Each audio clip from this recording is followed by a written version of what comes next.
Aldean comes on. Mm-hmm. Let's talk about it.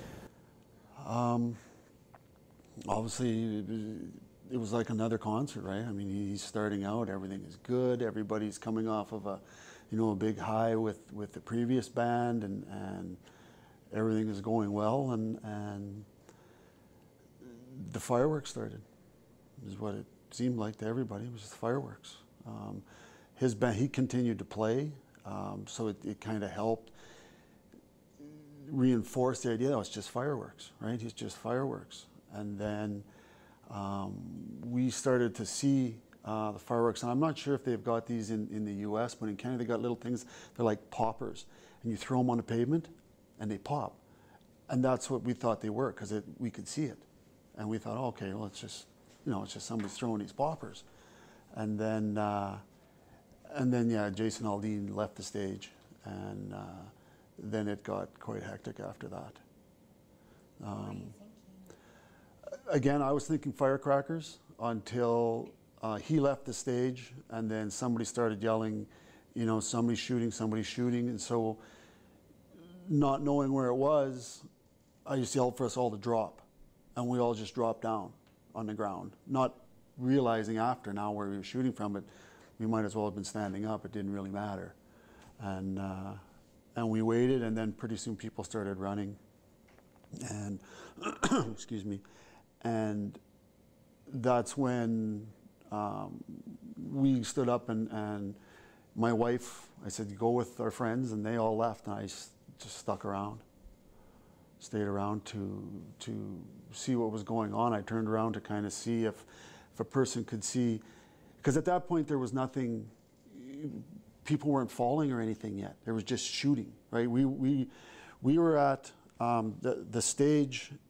From the stage back is a green indoor-outdoor carpeting. We were right at the back of that, because the young girls that were with us were sitting on the grass and we were standing on the pavement. So we didn't see anybody falling at that point. So when my wife and them left, and I turned around to try and see what's going on,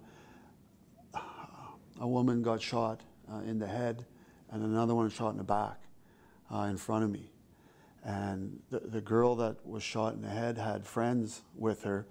The woman that was shot in the back had her, I found out during the subsequent time after that it was her boyfriend. He couldn't get her out of the way, and so I went over and helped them, and we moved basically towards the shooter, not realizing it, where he was shooting from, to the bleachers. And we were holding her there, and we were, plugging her back, trying to help her, and then she started to breathe bad. And so I said, we gotta move her. We gotta get her somewhere where we can get her some help. So we started back across the grounds where he was shooting, and he'd shoot, we'd lay down, he'd quit, we'd get up and start running with her, and then down, and we made our way across.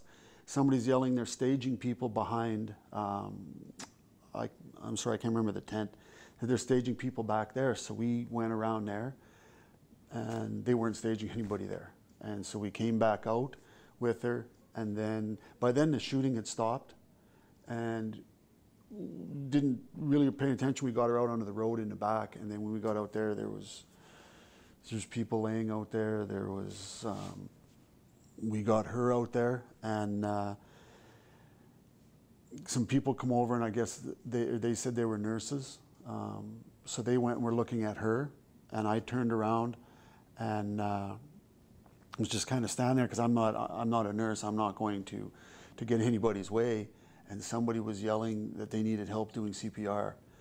So I went over to the young lady that he was doing CPR with, and he's doing the chest palpitations, and I was doing the mouth, but she was bleeding out the nose, and she's bleeding all over, and it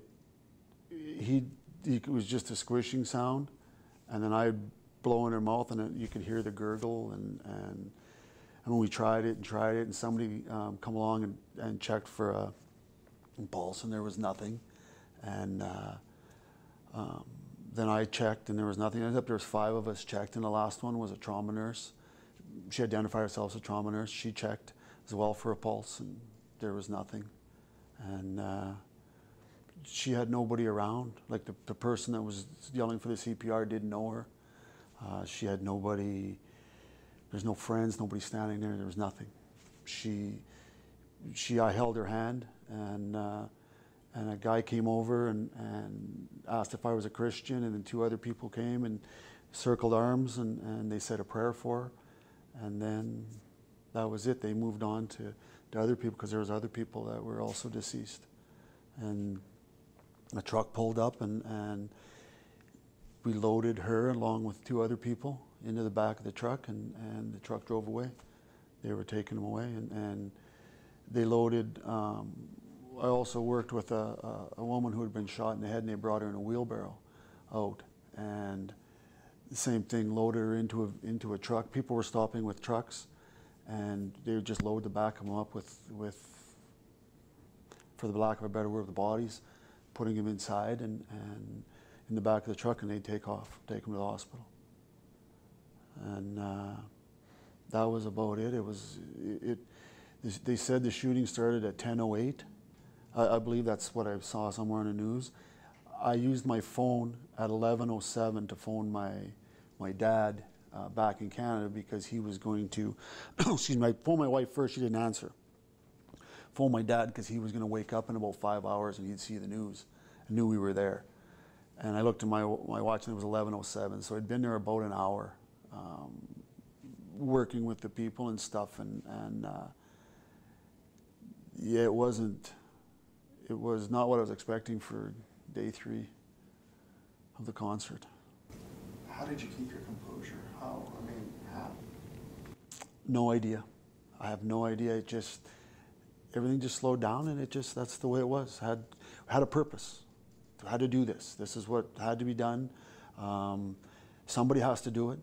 And I mean, there were other people around there doing the same thing. So it had to be done. And the poor guy whose girlfriend we were helping at the beginning, he wasn't doing well. He was screaming and crying and fully understandable. But I was talking to him and I said, you got to tone it down. She can probably hear you. She wants to hear your voice. She doesn't want to hear you screaming. She wants to hear your voice. She wants you to talk to her, to comfort her, to, be positive for her, to help her. And he'd do it. He was good. And then pretty soon he'd go off the rails again, and he'd be screaming. And so it was a matter of talking him down. So I guess at that point I couldn't freak out, because I had to make sure he stopped freaking out. And there's nothing wrong with that. I mean, that's fully understandable. You kind of touched on it, but why? Why was it so important for you to stay? Because somebody has to. If everybody runs away, you're going to have a whole bunch of injured people out there that could die where they might not need to. They might have got the help then. You get them out, you get them the help that they need. You get them out of there. If you can helping one, a lot of, like helping the young guy first with his girlfriend. In essence, you're helping 2 people. Otherwise, he's staying out there with her. If you can get her out of there, you're getting him out of there. In essence, you've helped 2 people now. 2 people are out. They're not getting shot at anymore. And somebody has to do it. I mean, not everybody can run away and leave everybody to their own, their own fate. Somebody has to help. If you could tell the family her, what would you tell them? I couldn't tell them anything about her herself. I don't know her. I could tell them though that obviously, I mean, we tried everything we could to keep her, to keep her alive, to that kind of stuff. I tell her I wish we could have done more, and that in the end there was somebody that was with her. That's about all I could tell them, I guess.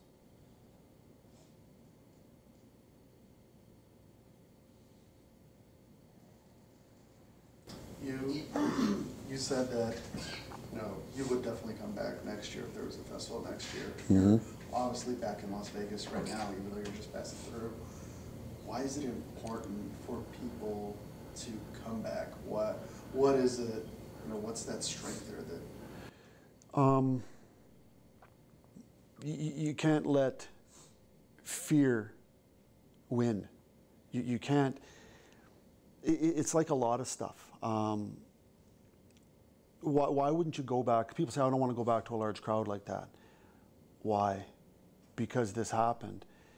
In Edmonton that same weekend, they had a attack where a guy had ran a police officer over, had jumped out and was stabbing him, jumped back in, or ran away, stole a big moving vehicle, was chased by the police, and drove up on a sidewalk, started running people over with it.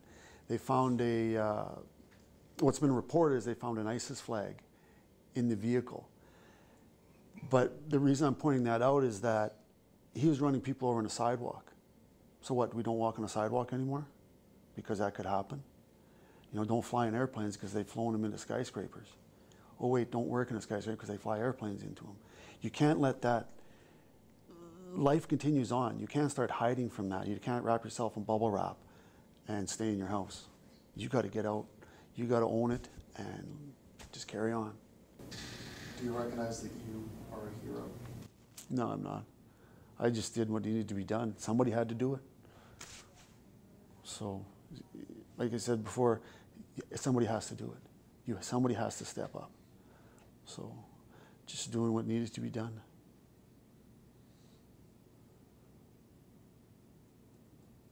Well, we think you're a hero. Thanks, but I don't look at it as that. It's just that somebody had to do the job, so it was done. What would you like to say to maybe the families that are hurting right now and are trying to heal, as well as yourself and your wife? In regards to the parents, husbands, wives, children of the people that unfortunately were killed that day, I probably can't say anything that's going to help you, that's going to take any of the pain away. I guess just take solace in the fact that they were doing something that they loved to do. They were having fun right till the end. They were listening to music, they were partying with friends, they were having a really good time before this happened. So right up till the end of their life, it was a beautiful time for them, right up to the end. And it's not going to help the survivors, the people that are there. It's not going to take away their pain, but they need to know that their family had fun right to the end.